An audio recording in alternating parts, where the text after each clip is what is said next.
பெரும் எதிர்பார்ப்பு பிறகு நேற்று கூலி படம் ரிலீஸ் ஆனது. படம் கலவையான விமர்சனம் மக்களிடம் இருந்து வந்திருக்கு. அதனால லோக்கி இன்ஸ்டாகிராம் அப்புறம் எக்ஸ்போர்ட் அடிச்சுக்கிட்டு இருக்காங்க.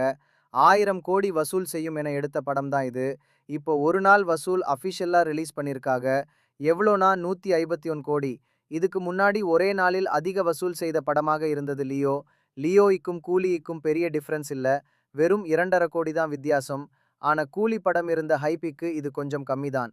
ஏன்னா எல்லா இண்டஸ்ட்ரியிலிருந்து ஒருத்தரை நடிக்க வச்சு audio launch, Hyderabad promotion, multi ஸ்டாரர்னு எல்லாம் வச்சே எவ்வளோதான் வசூல். ஆனா லியோ அப்படி இல்ல. ஆடியோ லான்ச் இல்ல, மல்டி ஸ்டார்டர் இல்ல, பெரிய லெவல் ப்ரமோஷன் இல்ல. ஆனா லியோ 148 கோடி வசூல் பண்ணிருக்கு. 1000 கோடி என்பது கூலி வர வாய்ப்பு ரொம்ப கஷ்டம்தான். இதுவே படத்துக்கு நல்ல ரெஸ்பான்ஸ் மட்டும் இருந்திருந்த புஷ்பா 2K நம்ம சவால் செய்திருக்கலாம். ஆனா இப்போ 2025ல தமிழில் அதிக வசூல் செய்த படமாக இருக்க வாய்ப்பு அதிகம் இருக்கு.